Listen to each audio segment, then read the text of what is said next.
live. Okay, here we go.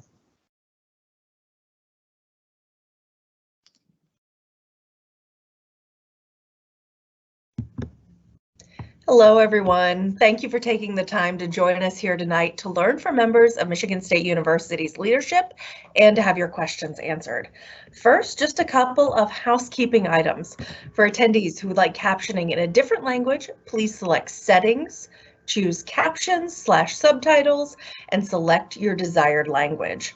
We're recording the session and we'll share it in our parents.msu.edu webpage on the MSU Student Affairs and Services website. I'm Kat Cooper, and I'll serve as your moderator tonight. We have with us Venny Gore, the Senior Vice President for Residential and Hospitality Services and Auxiliary Enterprises, and the Interim Vice President for Student Affairs and Services. Also joining us is Mark Largent, the Associate Provost for Undergraduate Education, along with Janelle Golding, Interim Director for University Advising Office.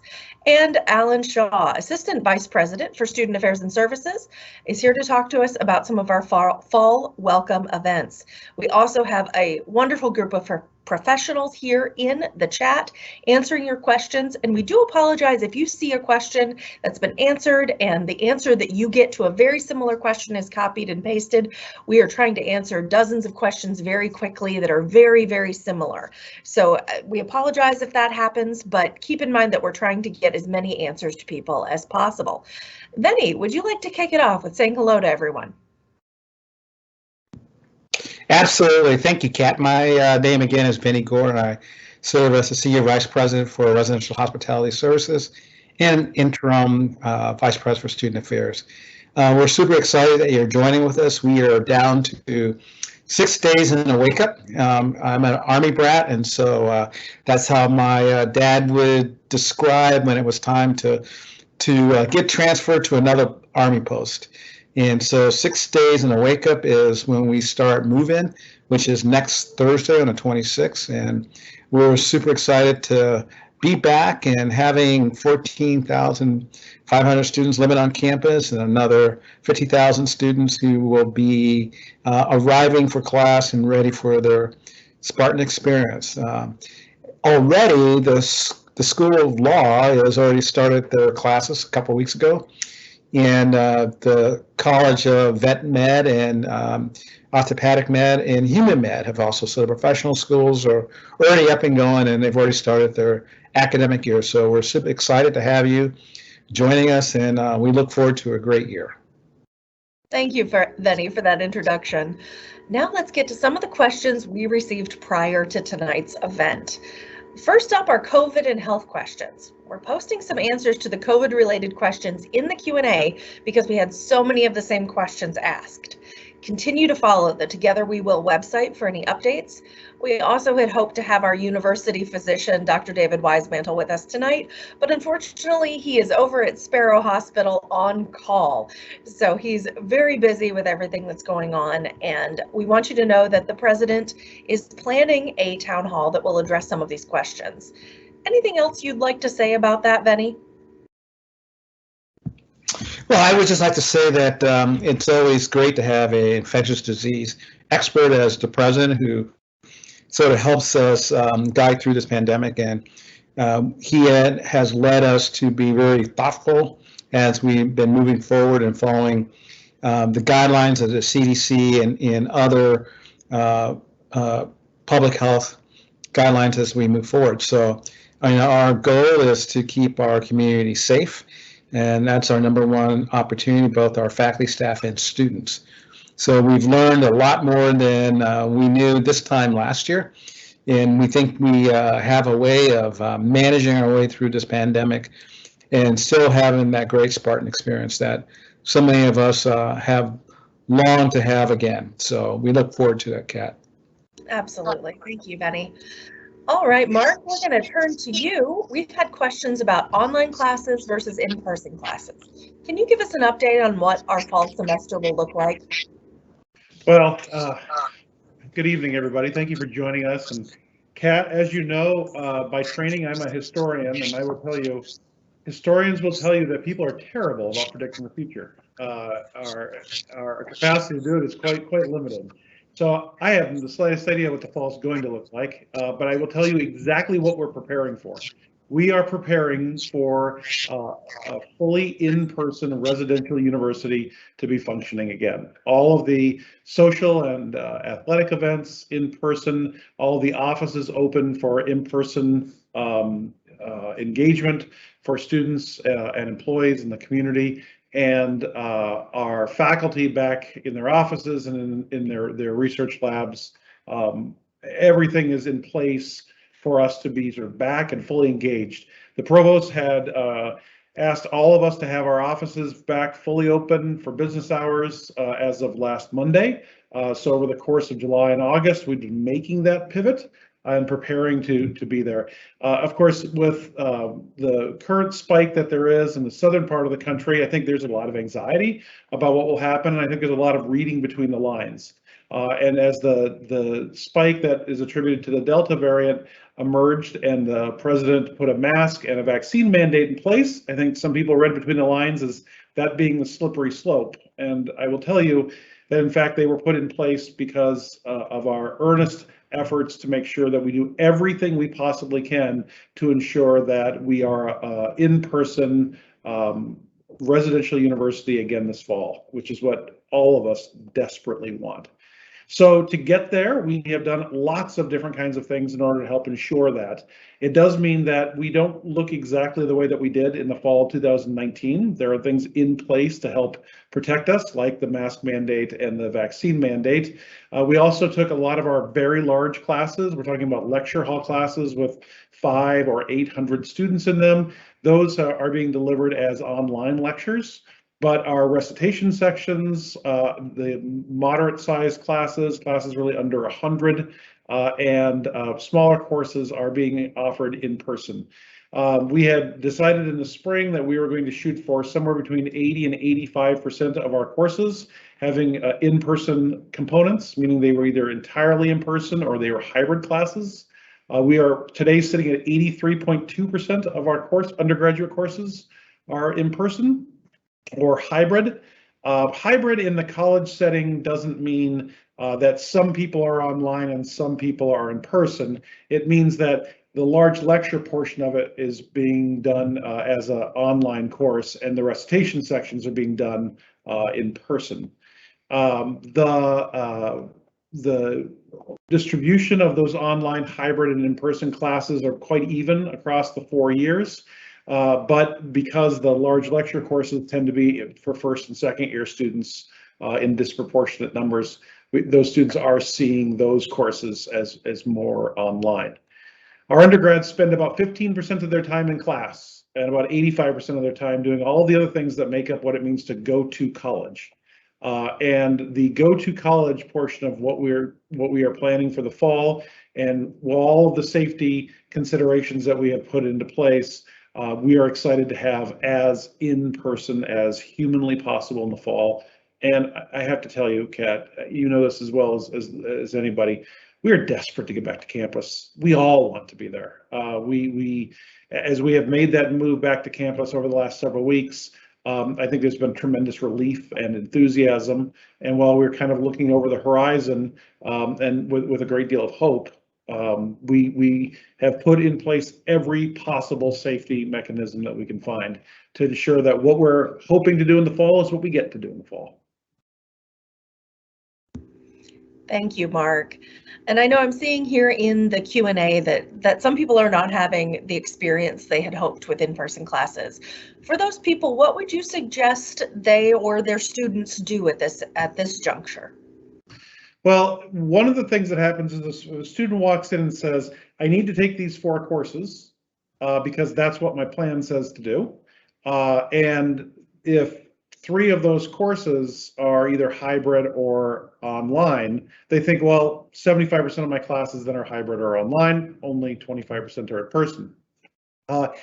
If you want to prioritize in-person experiences, then you need to think about reworking which courses you're going to take.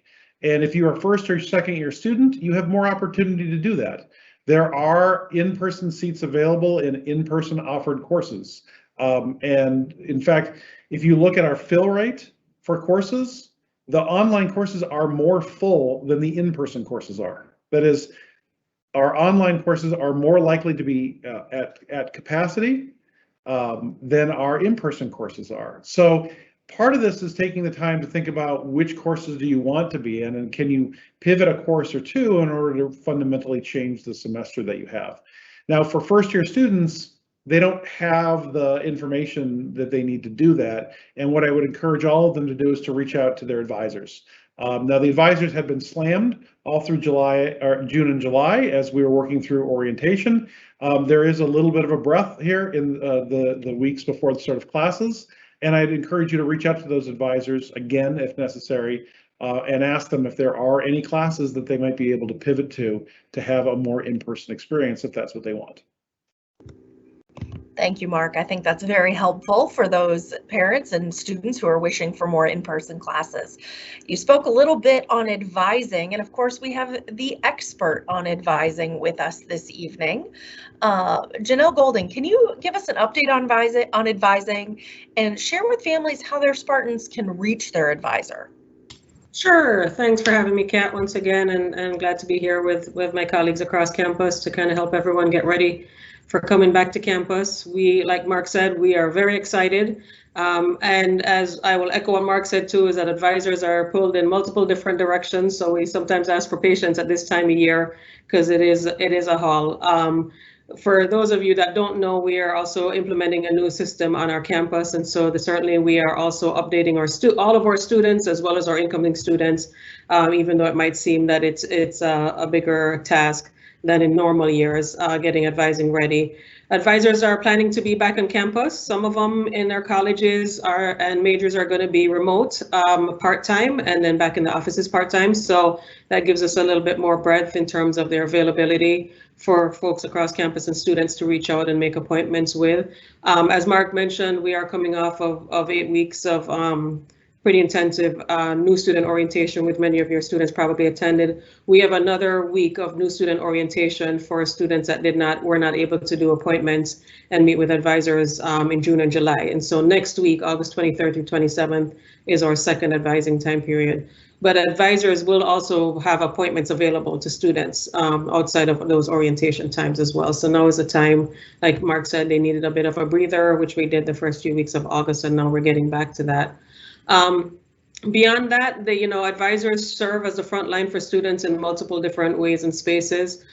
Students are coming to campus and they're adapting in a lot of different ways besides the pandemic and mask mandates and vaccine mandates and all those other things. They're also adapting to a new academic climate. They're adapting leaving from home. They're adapting emotionally, physically, trying to navigate our campus. So there's lots of different ways that advisors serve on the front line to provide students resources and where to go on our campus if they need help. Or I think we put it in the chat, which is a link to the colleges. For those folks that don't know, our advising structure is different from some campuses where it's not centralized. And so advising information and making appointments with advisors actually is found within each college's website. I've gone through them earlier this summer to just make sure that they're pretty accessible and easy to find. But certainly anyone can do an msu.edu and search on academic advising, and they should be able to come up with it, or they can search within a college's website. So the link I provided is a link that links you to each college's actual website, and then advising can be found from there. We have an online advising system for students so they can make appointments online as opposed to calling. But offices will be staffed. Like I said, we said once again, we're all promoting moving back to campus in whatever capacity we can, and pretty much all across campus with our academic advising staff. They will be here on campus, even if some of it's going to be in a hybrid or remote, some remote and some in person. And then some are going to be back full time in person as they want. Thank you so much, Janelle. Very helpful information, and getting with an advisor and getting those questions answered is one of the most important things a student can do to ensure their academic success and their progress towards their degree, and that's what we're all here for. Venny, you said a little bit in your introduction that move-in is coming up very fast. Tell us a little bit about what's different about this year, what we can expect, and any changes in dining that people should know about. Oh, thank you, Kat. Absolutely. So we have in the past done move-in on one day. So we would have them come in on a Sunday, and then so this year we're going to be doing move-in over 4 days. And for majority of our new freshmen coming in, our rising sophomores, you should have received a link that allows you to set up an appointment to be able to make your appointment for move-in. One of the differences you'll see is there'll be staff available, but there won't be the staff that we've had in the past that are helping people move in. So, but we will have staff available. The other thing in terms of dining, what we're really excited about is this year we'll have 12 combo exchanges, and those are what allows our students to go and to all of our retail units and get a meal to go. It also includes our Starbucks, our Panera, and some of our vendors. So that's a new addition that we're looking forward to. And then the other part of the of this too is that we're going to have grab and go. So students will be able to download our mobile app, which allow them to then pre-order and pick up their meal and put that in their backpack and head off to class. So it gives a lot of flexibility for a lot of students as they're up and going and mobile. Thank you, Benny. I'm pretty excited about those new combo exchange options myself. I've used the Starbucks one a few times. Very convenient, very delicious. All right, now I would love Dr. Alan Shaw to talk with us just a little bit about fall welcome, what students should expect, and why it's so important to get engaged in these fall welcome activities. Well, good evening, everybody, and thank you, Kat, for the question. We are excited for your Spartans to be coming to campus, and with that, fall welcome will officially start August 26th, and we have almost 50 events scheduled for your Spartans in which they can partake up through when classes start on September 1st. Plus, we'll be going through the semester and actually through the entire year for different events going on throughout the year. But if you go to the fallwelcome.msu.edu website, you'll be able to see the different events that are listed. And also each incoming first year and transfer student will get an individualized schedule in their emails the week before, probably Thursday before they move in. So that way they know where they'll need to be and what they can go to throughout. The major events will be registered student organization fairs, as well as convocation. So they'll be welcomed into their academic career.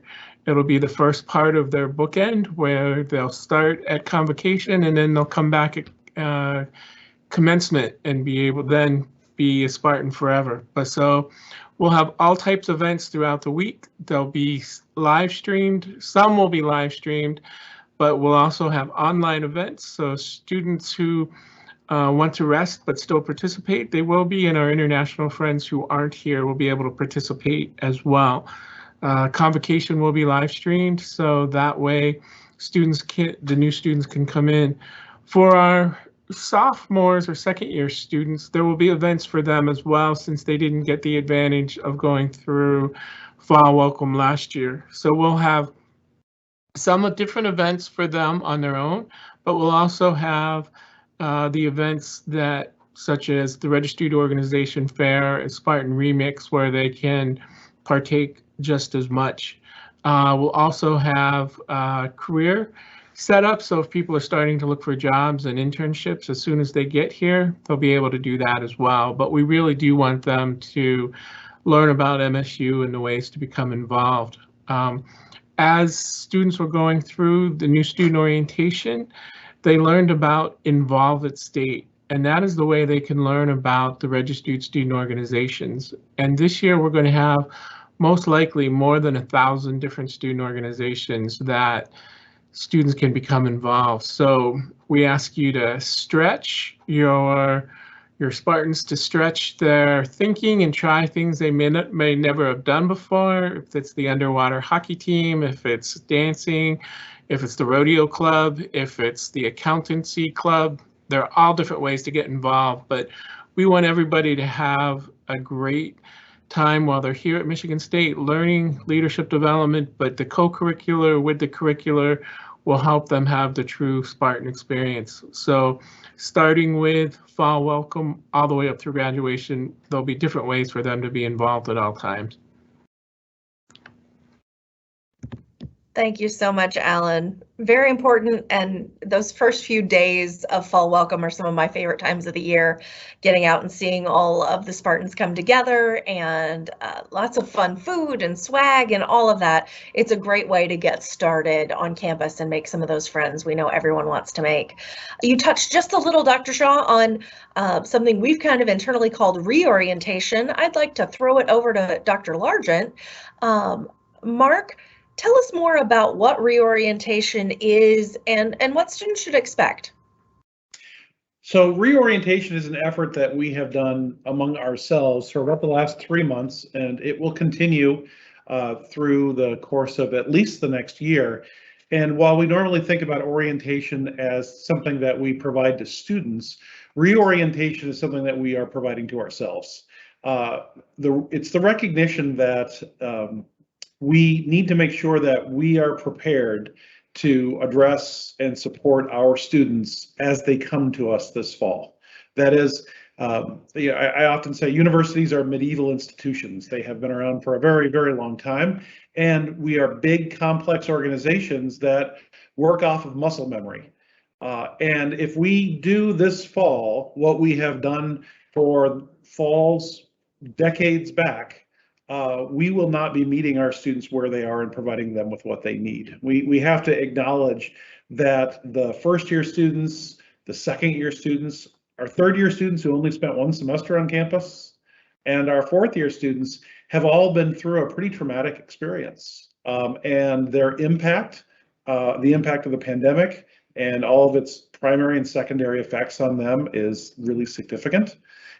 We've got to make sure that we are attuned to their needs and that we adjust the university so that it supports the students who are coming here in the fall. We have the largest class in recent history. I think there was a little bit bigger class in the early 70s, but we have a very, very large class of students coming this fall. Right now we are expecting about 9,200 first-year students. And then we have a whole segment of sophomores who've never been on campus. And like I said, the juniors who were only here briefly. So everything from mental health services and counseling through tutoring and academic support, what's happening in the residence halls with residence education, social and cultural awareness. The students themselves are coming in very active and very engaged. As Alan said, we are expecting for the first time ever for the students to create more than 1,000 student organizations. Typically, the peak is in the low 900s, but we're already seeing that the students are very motivated to get engaged with one another and to do the kinds of things that they want to have as part of their college experience. So our reorientation program is not just something that happens through online orientation or something that will happen in the first day or the first week of classes. It's an attempt to really expand through the whole first year this effort to make sure we are meeting our students where they are, serving the needs that they have, and supporting them so that each and every one of them can learn, thrive, and graduate.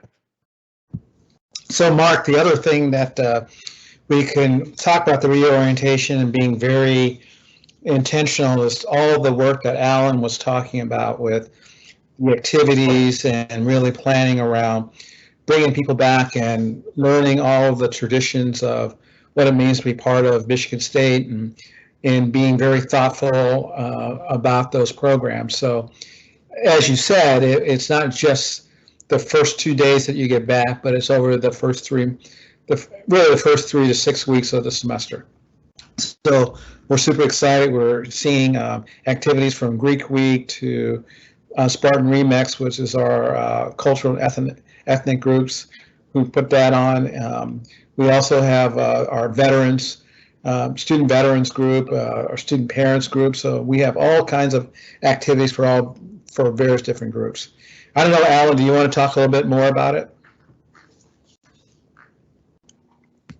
I can say that the staff has done a great job working with students, getting feedback from students and having them help us do the planning.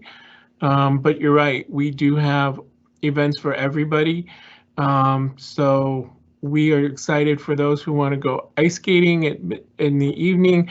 We're going to be teaching about East Lansing. We're going to be doing Spartan Extravaganza, which is brand new this year. So all the stores in East Lansing will be open with a scavenger hunt and a dance. So you'll be able to learn more about East Lansing and our community partners as well. But we will have events all throughout. So again, I can't overemphasize the fallwelcome.msu.edu website. So that way they will be able to partake in as many opportunities as we hope to have for them. So thanks. All right. There will be plenty of other employment opportunities too for your students. So there are a number of jobs that will be available, whether it's working in the residence halls, to the library, to rec sports, or in some learning assistance in various different classes. So there's all kinds of opportunities to get involved. I'm just going to jump right on that, Venny. Getting a job in college, I know my parents didn't want me to have a job my first semester of my freshman year, but I really found that going from kind of the over-programmed high school life where I had swim practice in the morning and theater practice in the afternoon and a job in between, I was really bored those first few weeks, and getting an on-campus job helped me to schedule my time, to make sure that I was leaving time for studying and not feeling that everyone else is having fun feeling that we definitely don't want everyone to have, especially with social media. Venny, we've had a question come in about dining, and I just wanted to have you address it out loud. Are there any seating restrictions in the dining halls? Not right now. Our dining halls are open for folks to sit and join and meet people and have opportunity to exchange. We ask that, well, if you're not actively eating, you have your mask on. But other than that, we're open for business right now. We have the football team and fall sports here, and the apartments are open, and the live-in RA staff and intercultural aides are all back, so we're starting to see it get livened up a little bit. It's definitely great to see. Venny, we had a question come in earlier about residence halls. If students are vaccinated, do they need to wear their mask inside the residence halls? In the public areas, they need to wear the mask, but if they're in their room, that's like their home, and they wouldn't have to wear their mask. All right, so if they're in their room with their roommates, they can have the mask off. If they're out in the public areas, they should get that back on.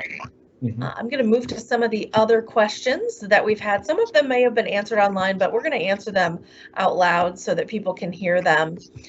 If we get to campus earlier than our actual move-in time, can we start moving in, or do we need to wait for the specific time? And Katie, who works in our social area, she replied that you need to wait until your assigned time. Keys will be given at curbside check-in, and they'll only be at that check-in point during your time. I know that a few people have said, but we want to lay down the rug, or we want to adjust beds where they're placed and all that. You can always leave the green carts out in the hallway while you do that. Part of the reason we're moving in over 4 days is that we can space people out, and there shouldn't be as many people moving in at one time. Mark, I'm going to turn to an academic question. Can you just talk a little bit about what a syllabus is and what a student should do when they get a syllabus on what is commonly known around here as syllabus day? Syllabus day, the first day of classes or the beginning of the semester, faculty will often post using D2L. So D2L, Desire to Learn, is our online learning platform. It is used for all courses, in-person, hybrid, or online, as the place in which faculty post the course syllabi, the course reading materials. A lot of the reading materials are provided through our library with links out of D2L. So sometimes you'll find that a class doesn't have any books assigned to it, and it's often the case that that's because there are no books to buy, because we use our library in order to provide those reading materials through D2L, which helps keep our costs down for our students. The syllabus itself is an expression from the faculty member of what they expect the student to master through the course of the semester. So it describes the course learning goals, like these are the things that we will try to accomplish in this. It has the course schedule included in it, when things are expected to have been prepared, readings or watching videos,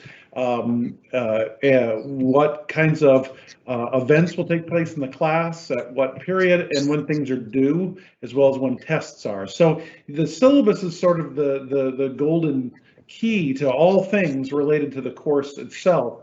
And you should really sort of think about it as the sort of the course's owner's manual. So you want your student to get a hold of that syllabus as soon as it's available to them. It has to be available by the first day of classes, but often faculty post them earlier.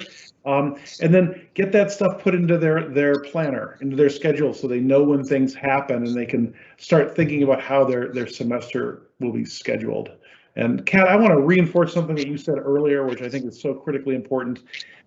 We do go from very highly programmed high school experiences to a very open set of experiences for college students, and they will find, especially in the first several weeks, they have a lot of time on their hands, and they fill that time with social activities, or perhaps not.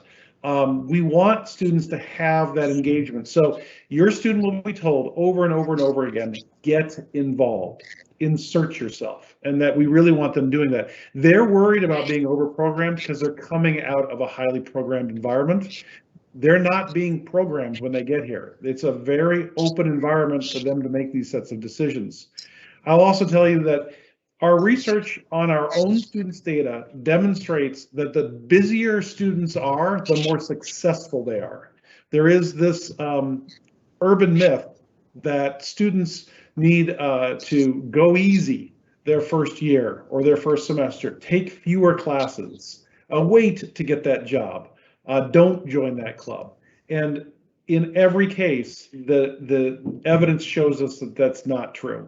Regardless of a student's preparation, regardless of their race or their gender, regardless of their family's income, regardless of whether they're a first-generation student or not, being more engaged, getting that job sooner, getting involved in those clubs sooner, taking a nice fulsome load of classes, 14, 15 credits worth of classes, they together combine to allow the student to really focus on being a student, which is what we want them doing. All of the course-based and the co-curricular and the extracurricular activities that make up the college experience. So that syllabus gives them the pillars for their courses, but all the rest of their stuff, it's a blank canvas for them. And we really want them getting some paint on that canvas as soon as they can.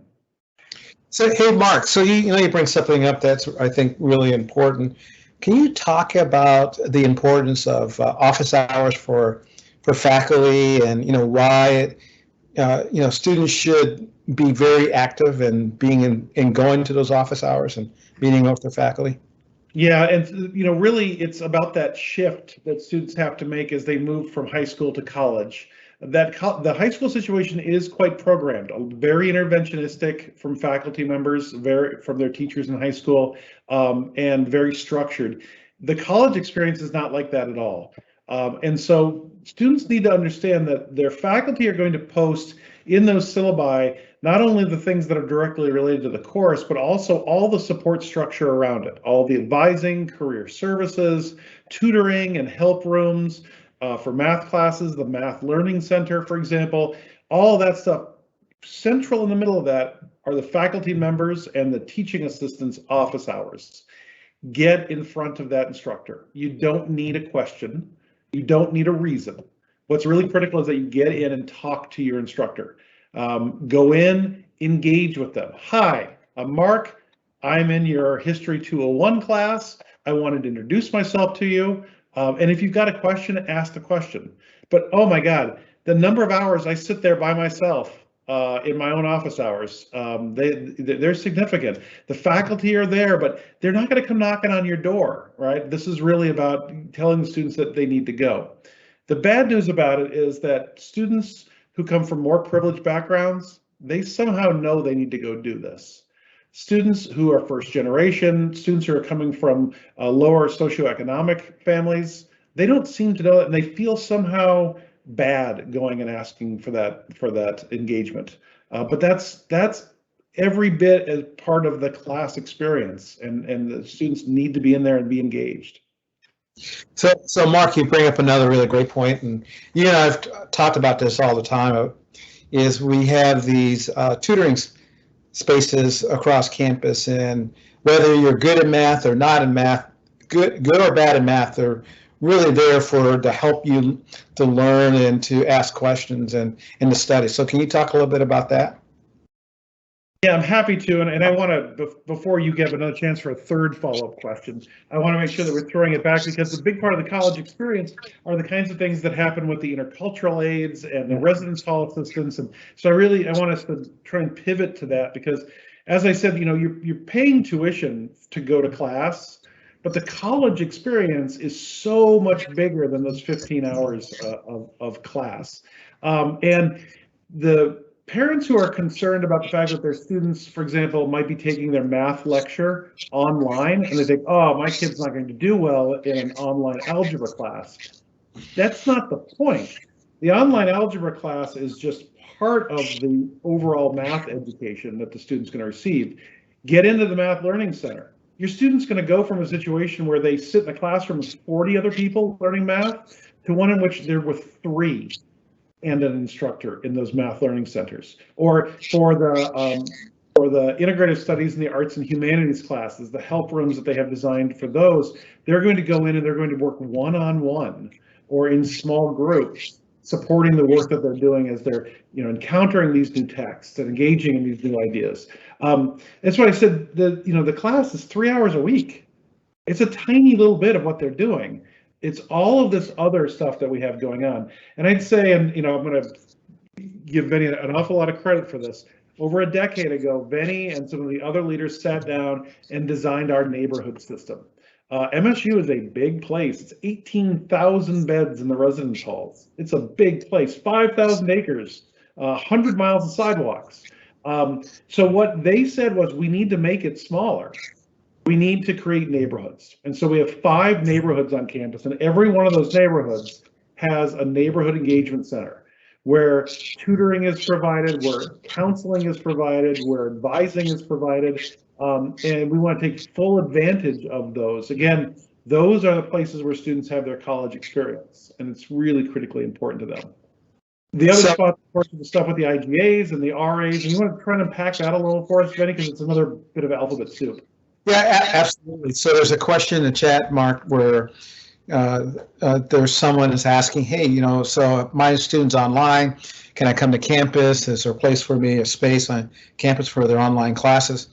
So all of our buildings are wireless, so you want to make sure that your student, when they come in, that they register their device on it.msu.edu, and they can go on and register their device. So once they're able to do that, can go online. And then if they're in the Union or in Brody or in different places, they can go online, take their class.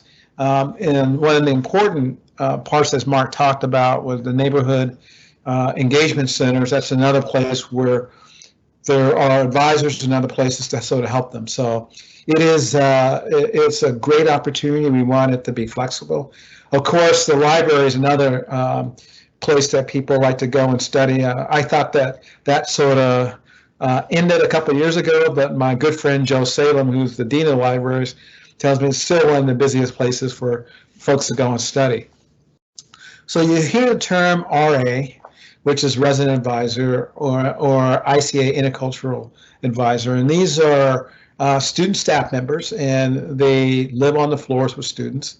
Their job is to help make this a smaller place, to help our students get connected on the floors with roommates and and doing various different activities, whether it be social, educational, programmatic.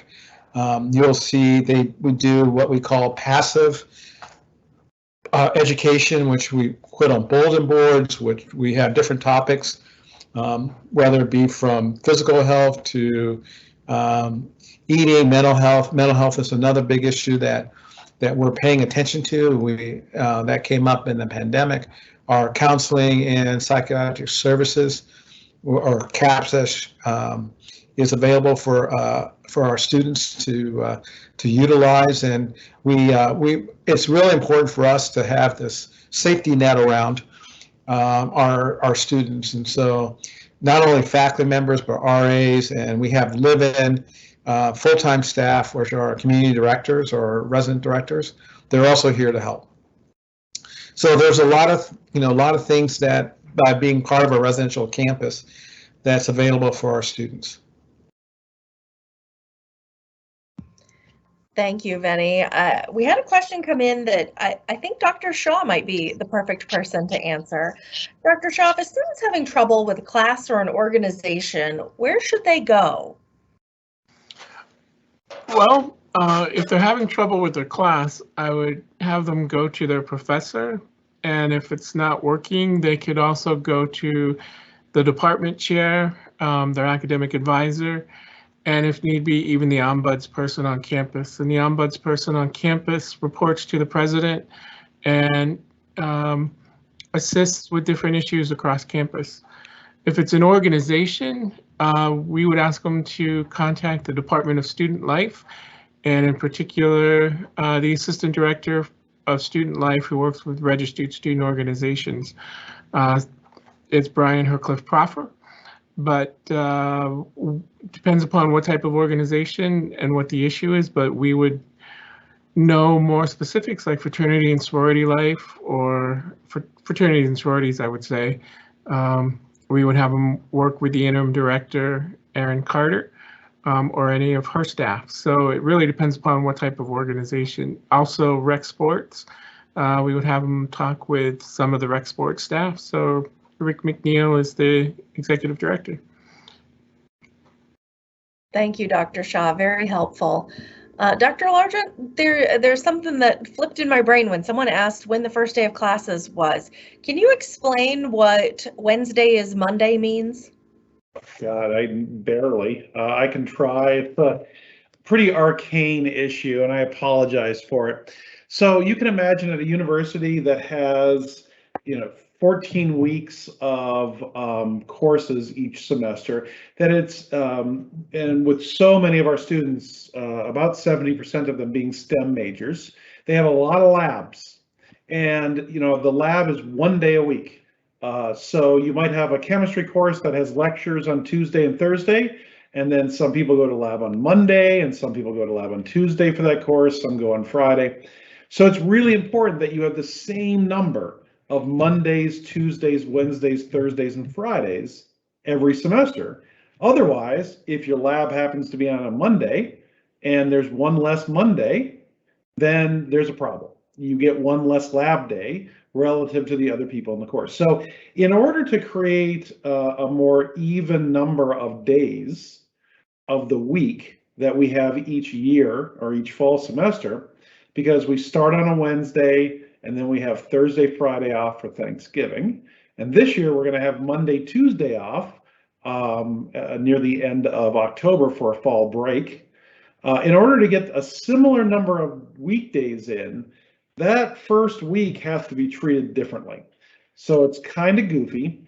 And what we say is that Wednesday, Thursday, Friday of that first week needs to be treated like Monday, Wednesday, Friday. So Wednesday is a Monday. So on Wednesday, September 1st is the first day of classes, and a student should follow their Monday schedule for that Wednesday, September 1st day. Now, when new students come to campus, there's a lot of discussion about this among their RAs. They're talked about it many different situations. The faculty who have different classes because of this schedule, they try to remind them. But it is a goofy thing. and it's just because of the fact that we need to even out the number of days. So yes, 2 weeks from today, Wednesday, September 1st, act like it's a Monday. But then on Thursday, it really is Thursday, correct? Thursday's a Thursday, Friday's a Friday. Yep, it's Monday, Thursday, Friday that week. So I can say as a student who came in under this, I found it very confusing and it was a stressful start. So knowing that to go in is really helpful. I think it's going to go away. This will probably be the very last year. I may never have to give this explanation again after this year, because with, President Stanley's made a firm commitment to health and wellness. And, Vinny and all of you in RHS and student affairs know better than I do what a difficult month October and November are, because the students have been at it a long time and there's not a single break. They start at the beginning of September, they go all September, and then they go all October, and you get one of those years where Thanksgiving is on the 26th. It's a long November. They just have this huge long stretch of days with no break. In the spring, we have spring break right in the middle, breaks it up. It's real nice. We don't have that in the fall. We'd have to start way before Labor Day, or we'd have to go way up to the end of the year. So we don't have that fall break. President Stanley has said this is not good. The mental health issues that arise in October and November are too great. The stress on students is too great. I'm going to institute a fall break. So this year we will have fall break on Monday and Tuesday. I should have it off the top of my head, October 25th and 26th. Then they'll come back and they'll have a big exciting weekend the next weekend. It's the Michigan State game, and then Halloween the next day. So it'll be a busy weekend. So the weekend before, they'll have a nice long 4-day weekend to sort of catch their breath, perhaps go home, catch up on things that they need on Monday and Tuesday, and then be able to power through the second half of the semester. Thank you very much. I think that will be helpful for students moving forward. I'm not sure who's best to answer this one, Dr. Largent or Venny. When will students receive their tuition bill? And the first answer is students have already received their tuition bill. But to get deeper into that, Dr. Largent, are you prepared to talk about this new system? Yeah, I am. So, we have to operate based on federal law, and federal law requires us to not apply financial aid until 10 days before the start of classes. So, of course, a student wants another bill well before 10 days before the start of classes. So we end up in this bind. We solved it in the previous system where we could tell them what we call anticipated aid. We've had to put in place a new system. We started it well before the pandemic. People keep asking, like, why in the world would you put a new computer system in during the pandemic? And putting a new computer system in is like going to the moon. It's not just something you start one day and do the next. It takes years. So we have been at this for about 1.5 years. We started it well before the pandemic. And the new system doesn't allow us to show anticipated aid. We're not capable of doing that with the new system yet. So students received some bills, their bills in July, and they weren't accurate because they didn't show anticipated aid. So what we've done for students who are receiving aid is there are no late fees until September 15th now. We've pushed it out. There's a long grace period. The bills are available. Log into your student account. You can see it. You'll have to log into a separate part with your financial aid in order to see how much financial aid you'll have. And you can put the two together and come up with the right number, or come up with the number that is the overage check that a student should expect to receive at the start of the semester. But bills, if you have financial aid coming in, are not due until September 15th, or there won't be late fees charged until September 15th. And those who are not receiving aid, what's the name of that new system, so that if parents are used to our old system, what should their student be looking for in their email to find this information? Well, all of it is under SIS, our student information system. So everything that a student needs is now available at student.msu.edu. And if they log into that account, they can see in this nice sort of tiled interface, here's the schedule of courses and your schedule, here's financial aid information, and it will get more populated with things that are relevant to different students. as they progress into their academic career. But student.msu.edu, they log in with their student net ID and password. Thank you. Venny, I've got one for you, and we want to talk for a minute about RAs. And you gave just a little overview of them, but an RA is one thing. There are other staff in the halls that are there to help, that students should really utilize their resources. And then someone's wondering, when do you meet your RA? Well, you will meet your RA at move-in, and so they'll be up on the floors. They may be actually helping, they may be staffing on the desk, so you'll meet them there, and they'll be there to greet you as you come in. The intercultural aides will also be around, and they'll be meeting you. We have desk staff. The desk staff work the desk. They're the person that if you send your son and daughter a package, they're going to come to the desk and they're going to get a email that tells them to come downstairs and pick their package up. Then we do have our culinary staff who are available.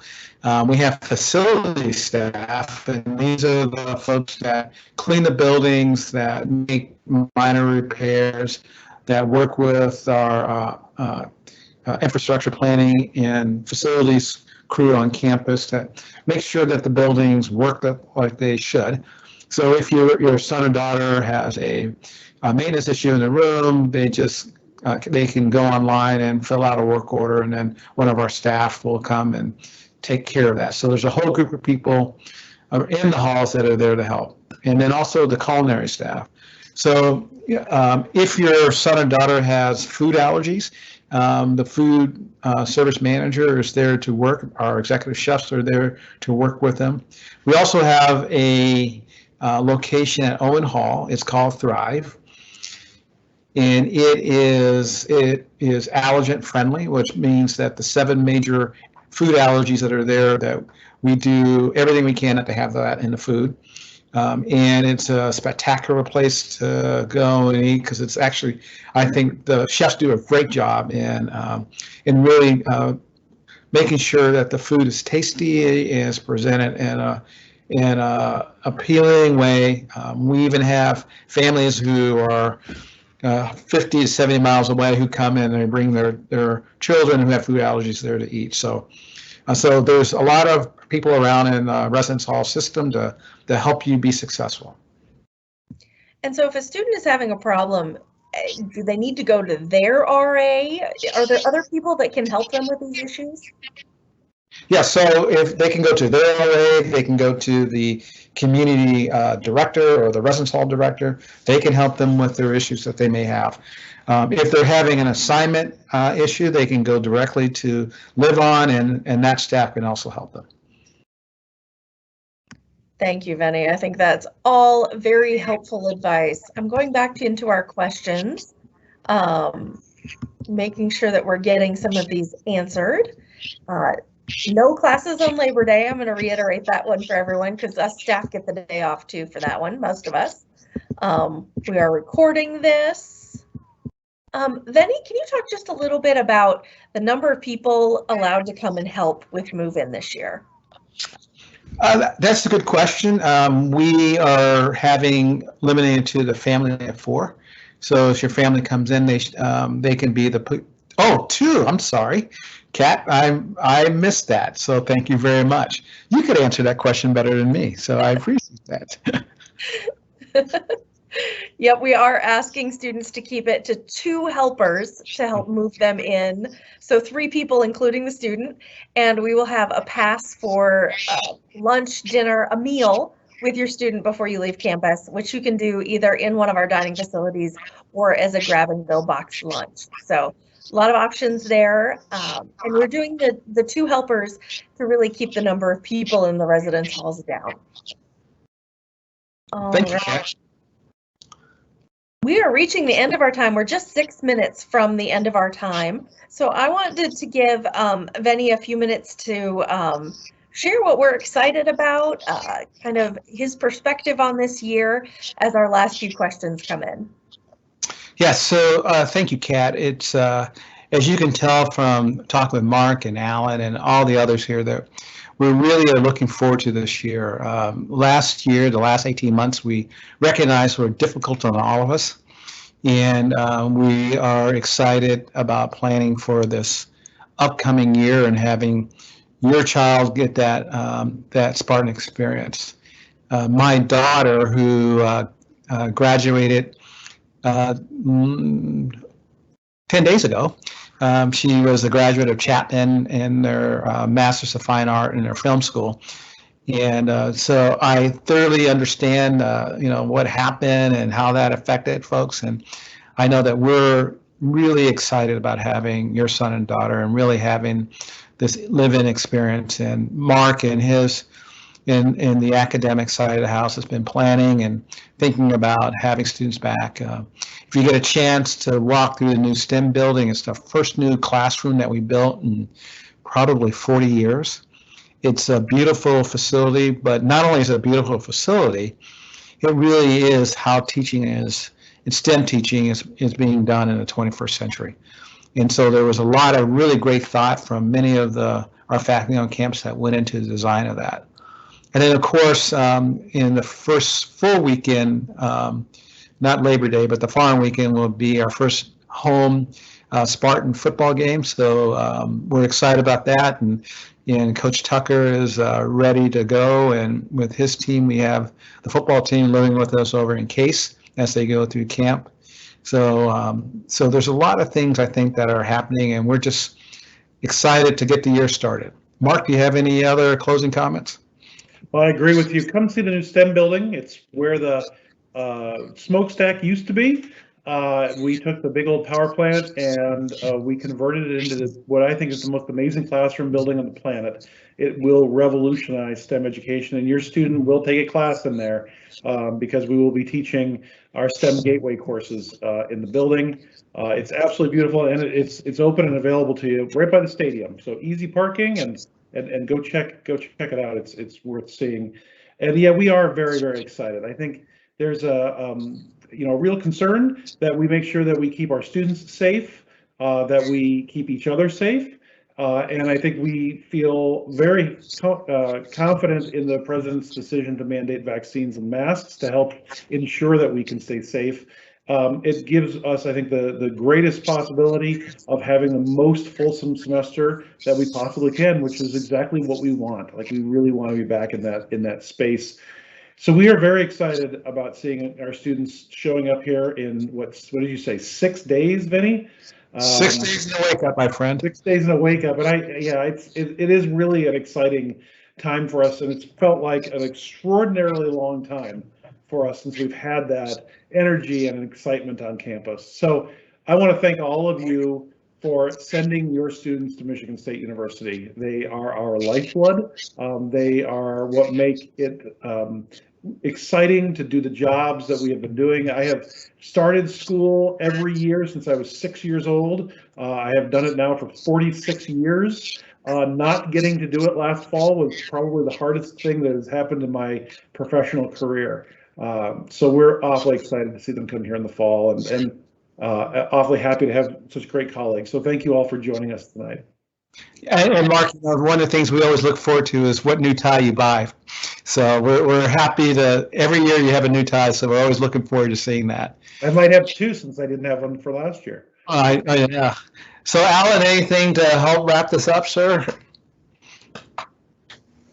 I would just say, on behalf of all of us in Student Affairs and Services, as Vinny and Mark have said, we are so excited to have all the students come to campus or come back to campus, and we will be ready to go, whether it's identity and affinity groups, whether it's student life, whether it's rec sports, whether it's the student veterans. I can list all 15 units and you wouldn't remember the first one. So we are just so excited to be here to help your students move forward, and so that we can learn from them and they can learn from us, and we'll create the great Spartan experience. So thank you. So we'll close by saying, go green. Go white.